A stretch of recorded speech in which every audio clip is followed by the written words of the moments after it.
I always talk to parents this way. They often ask me, when should I allow my kid to have access to the internet? And I always tell them, when do you want the internet to have access to your kid? That's the important concept that you need to think about, because it's okay to say no as a parent and say, we're going to wait until you're 12, 15, 16, whatever you decide as a family. But it's okay to put a fence around your kid. It's not that your kid has access, the internet has access to your kid.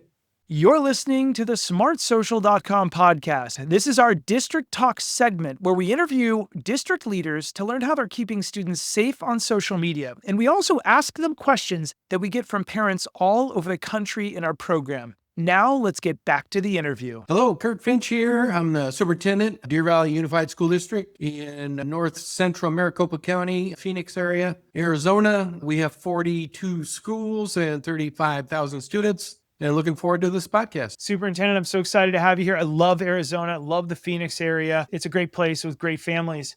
To all of our audience and listeners today, whether you're listening to us or watching us on YouTube, remember Smart Social is all about keeping your kiddos safe so they're someday successful. What does success look like? They get their dream job, career, internship, and you're really proud of them at the age of 25 because they're able to be resilient kids who can navigate this world when you're not around all the time. And that's our dream here today. I have an absolute expert, the superintendent here, to really talk about how do we navigate this world. And so I'm excited to literally take notes from this. I get to learn. We all get to learn together.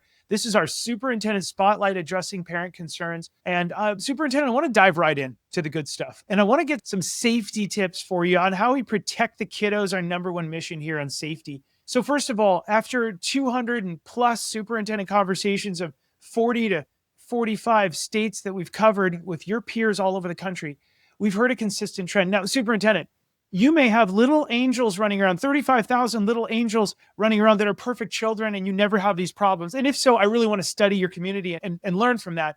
But if you're normal, here's what we're hearing. Students are growing up in a digital world that we hear from our superintendents filled with powerful tech, AI, and social media, but they sometimes lack the maturity and the guidance to use these really powerful new tools safely. And the result we're finding is more student absences, lower focus, rising cyberbullying, declining self-esteem, AI misuse in the classroom, AI chatbots. For all you parents out there, we want to be really careful with giving our kids these chatbots. But at the same time, parents are trying to raise good kids in a world none of us grew up in, a world where tech is moving faster than safety policies. Teens know how to hide apps and online behavior. The safety lessons usually come after a crisis. And nowadays, no home has a wired phone in it.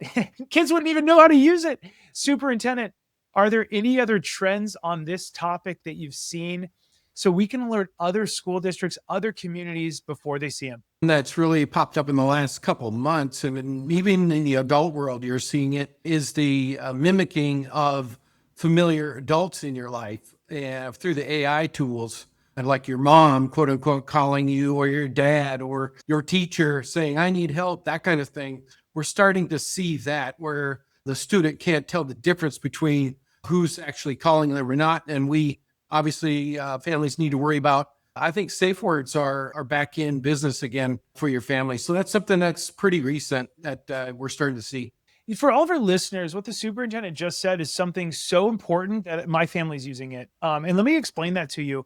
If your kids or you have a public profile online, this is something I keeps me up at night, quite literally. I have 1,300 videos at smartsocial.com that anybody could train an AI audio bot to try and sound like me. I mean, I would notice a difference, but it's getting better. And so I have told my mom and dad, if someone calls you and acts like they've kidnapped me, and this happens all the time, superintendent, and by the way, superintendents and parents, if this happened in your community, there's no shame. It's just people are trying, the scammers want to use everybody the same.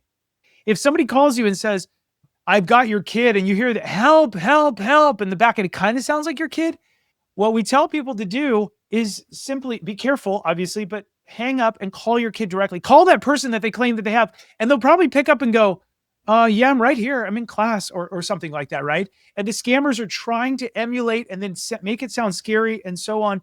And what we're talking about with the safe words is a word that back in the 80s was really popular, superintendent, right? If somebody comes to pick you up at the house and say, I'm here to pick your, or at school, I'm here to pick you up, you're supposed to say, what's the safe word? Never get in the car. And so families are coming back up with safe words again going, All right, say the safe word, right? Superintendent, did I get that right or I get that wrong? That's exactly what we need to do. And we don't do that. The computers are getting better and better every day. It's getting harder and harder to tell if that's your dad or mom or is that your student. So safe words are back in style, and I recommend it for families. Yeah, and parents that are listening right now, a safe word is something not you don't give out outside of the kid and stuff like that. And you can even get more nuanced. What is the color of the object in our safe word? Because it could be, I'm going to make it up. It could be your dog. The dog's brown. What's the color? The bad person doesn't know, so then they're not getting the data. It's brown or how old, whatever. So you get the idea. There's lots of different nuances, and we practice with our kids to keep them safe. Superintendent, I'm so glad you brought that up because that is, boy, it keeps me up at night. As one of the leaders in trying to protect kiddos, it's scary out there. And even as a superintendent, they can take a picture of you now. Google just came out with a new tool. We can make the superintendent say things. It's so scary. What's another tip that you want to remind parents about, a frequently asked question that you get, or a suggestion where parents might not know to remember to do that little tiny thing at home to keep their kiddos safe? I always talk to parents this way. They often ask me, when should I allow my kid to have access to the internet? And I always tell them, when do you want the internet to have access to your kid? That's the important concept that you need to think about, because it's okay to say no as a parent and say, we're going to wait until you're 12, 15, 16, whatever you decide as a family, but it's okay to put a fence around your kid. It's not that your kid has access, the internet has access to your kid. For all the parents and other superintendents nationwide listening, stay to the end. We're going to talk about the 7 disturbing things predators will say to your kid. And the superintendent is basically 110% right. And it's really, do you want the internet and strangers to have access to your kid? So we're going to dive into that in a few minutes. But superintendent, I love what you just said. Okay, for all of our listeners here today, when I've been hosting these parent night events weekly for school districts all over the country to really get everybody on the same page, we're trying to get ahead of this whack-a-mole problem we have, like teaching every parent to think critically and have a dialogue with their kids. Here's one of the many questions I get from 2 million people that are attending our events. Josh, what advice would you give a student to help them recognize some of the red flags of a dangerous stranger? Well, instead of hearing from me, let's hear from a real teenager about how she might help one of her friends recognize these red flags. Hey, parents, if your district is a partner of ours, remember, you come to these events, you learn from real teens, and a lot of parents are bringing their kiddos in the room, and the kids are like going, well, that wasn't uncool. That was kind of cool. I got to learn from real teens. So let's hear this teen actually teach this little lesson in less than a minute. If I had a friend talking online to a stranger, I think that I would feel a little bit uncomfortable with the whole situation. I would advise against it because so many indirect issues can come from that, and it could cause something to be worse than if they had just unadded them in the first place. Some red flags that I would have to advise them to cut it off with this person or to stop engaging would be if the person starts to get very involved in their personal life and they seem to be very intrigued in what's going on with them and wanting to know all little details about what they do and who they are, and just very personal details and things that you wouldn't normally share with a stranger in real life. If they're very persistent and constantly wanting to talk to my friend or constantly trying to be involved in their life or wanting to speak to them, I feel like that's kind of a red flag. Another thing would be if they ask them to ever meet them anywhere in person right from the start, if they feel a sense of being uncomfortable or their intuition is just saying it's wrong, or if my intuition is saying something feels wrong with this, then I think that's a major red flag. Parents, your kids are so sharp. They will sometimes, when they're asked to think about things, they'll come up with solutions, and they're better off typically when you're dialoguing with them, asking them for the solutions way before it happens. Remember, if your district's a partner of ours, we have weekly, sometimes twice a week, live parent events and replays. If you just show up to them, you are automatically entered to win a Kindle, a 3D printer, or a Bluetooth speaker. We do weekly giveaways. There's a lot in it for you parents, and your kids are learning and your kids are protected. There's a win-win-win. Teens are teaching these, and there's premium parent newsletters that you get. Here's what it looks like in a community. When you attend this is what's happening in communities all over the country. Many kids as young as 10 years old will be unwrapping a cell phone for Christmas, but one school district is offering parents a gift this year, a tool to help them protect their kids using their cell phones. It's really about safety. It's about safety of our learners. Right now, College Community says about 400 parents are using the platform smartsocial.com. that's covered by the district's general funding. The hope is to partner with parents so they're able to keep their kids safe. There's this tool that they didn't grow up with, or they grew up with, maybe one or two apps on that tool. And now their students are living in this world. We just believe that, protecting students is not just confined to the 7-hour school day. Their safety is important to us beyond that. Smart Social's founder, Josh Ochs, says he's been speaking about safety tips at schools across dozens of states, now reaching even more families by hosting live online Q&As and providing parents pointers. The goal, preventing potentially dangerous situations like chatting with strangers and cyberbullying. You won't be there for them forever. We want to make sure they're resilient and awesome using these new tools, and that they come to you when they need you, and that they make wise decisions when you're not around. College Community says parents have been giving positive feedback about the program as it continues to track students' online safety habits. The more parents know about how students are using technology, how they can use it appropriately, how they can maybe use it inappropriately, or what apps are doing. The apps continue to change. The interfaces continue to change. Some of the potential safety risks for students continue to change. All right, parents, your district loves you. And because they partnered, if your district is a partner of ours, let's scroll down. This is what you get complimentary. The latest app guides from my incredible parents who do all the research for you on TikTok safety guides, Instagram, YouTube, Snapchat, Fortnite, Minecraft, Roblox, Netflix, WhatsApp, and 450 more guides that we have in 12 languages. It's a lot of work. We are an army of protectors for you. But not only that, not only is it on demand for you, we've got these live events and we do giveaways all the time. You want to reduce arguments all year long? Come to our 45-minute family media plan event. It's incredible. We are doing AI family workshops, tools to build smarter routines, habits, and goals with your kids. Use these new tools, and it discourages cheating and encourages brainstorming early in the process, blessed by school districts all over the country. And we have all these events all year long. You'll start to see them, and you can watch our replays as well. Okay, so we're back with our superintendent guests here right now, and we're going to dive back on in. Superintendent, I want to hear from you. In addition, these couple hundred of your peers nationwide, shout out to all of our superintendents who've given us valuable time to help us build this army of research parents who are trying to protect kids all over the country. In addition to all these conversations, we've heard a lot from communities, and please set me straight if we got any of this wrong. We're hearing that many parents feel overwhelmed trying to keep up with the fast-moving online trends in digital safety. You and I didn't have this. Like, this wasn't here 20, 30 years ago, right?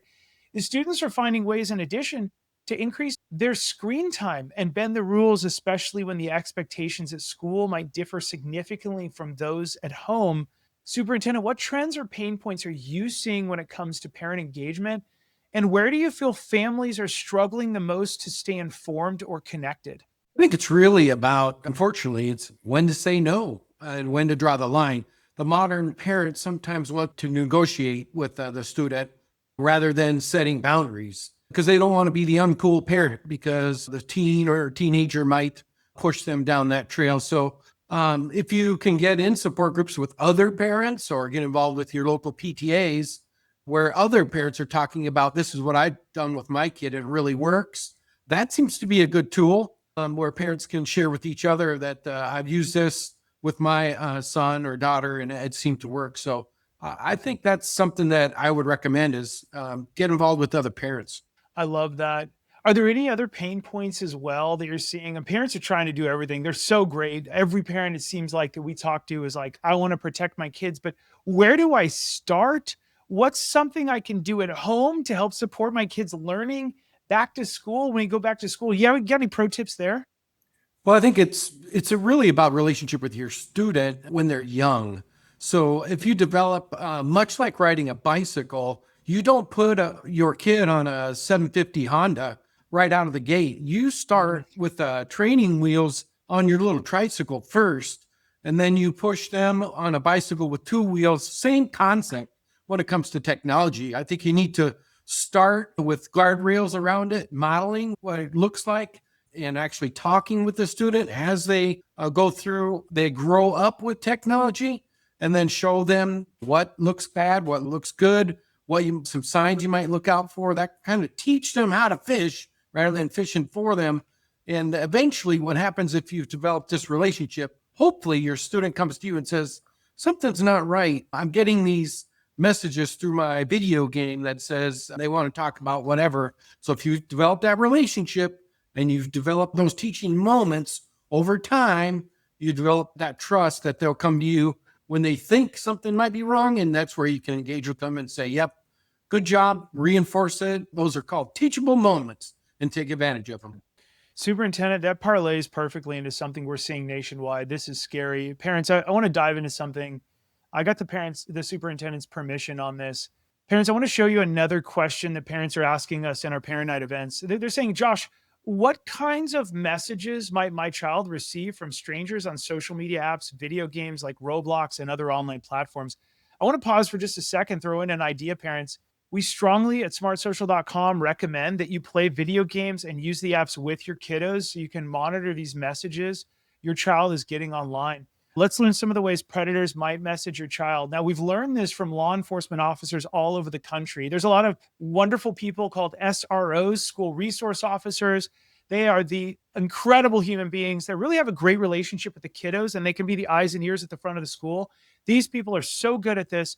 And we've put a lot of them on the podcast. Here's the 7 disturbing trends and things predators will say to kids. These build upon each other. Parents are thinking, I don't need to talk to my kids about this. There'll be an alert, a red flag on my dashboard, or the government will call me if this is about to happen. No, it's in fact a tragedy nationwide. It happened to 12,900 kids last year alone. So let us show this to you, and you can protect your kids' friends so it just doesn't happen in the community.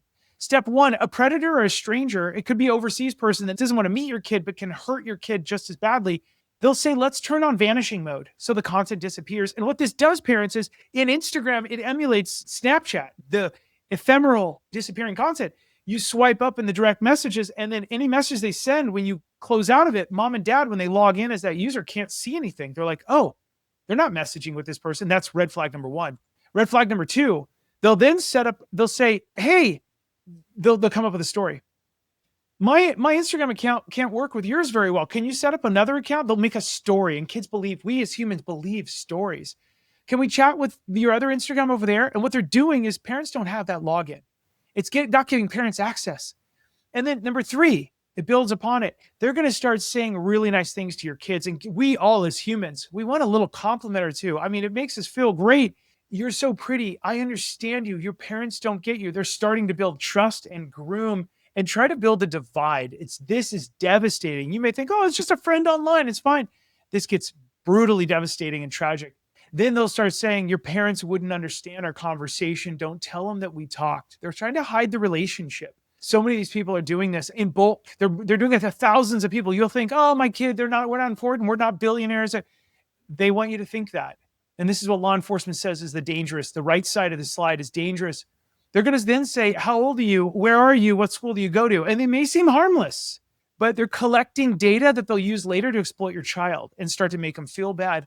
And then part 6 is, here's some money or game or points or a photo of me. Now, this is happening an unbelievable amount of times to boys. Believe it or not, you're thinking, oh, predators are going after girls. Actually, they're going after boys. The stats are showing right now. Boys that are 11, a little too early to be on social media. It's okay to give your kid a phone younger, but let's wait and delay social media, right? You can track them, co-parenting environment. You want to know where your kids are at, call them. I get it. But let's give them social media a little later, please. That's what all the superintendents on our pod are agreeing with. But also, I want you to know they're going to start sending photos as if they are a 13, 14, 15-year-old girl to a boy and exploit and say, I'm interested in you. Do you want to be my online boyfriend? And it just starts, and the boy goes, nobody's ever been this interested in me. Oh my gosh. And this is where it flips. And this is where it gets devastating, parents. I'm so glad you're watching this. Please screenshot this, steal it, run with it. The superintendent and I want to save lives. They're then going to flip and they're going to say, send me money or I'll send this photo to all your friends and family. They're going to harass and blackmail and threaten the student, causing extreme stress and humiliation. This is called sextortion, where they tell the boy, hey, send me a photo of your shirt off. Now send me a little bit more. Here's a photo of me. And they're a real adult in another country faking. And then they start just going after that kid and saying, your parents won't love you unless you send me $1,000, click here. And if you send them any money, they ask for $5,000, $10,000. And that child ends up hurting themselves. Parents, this is happening all over the country.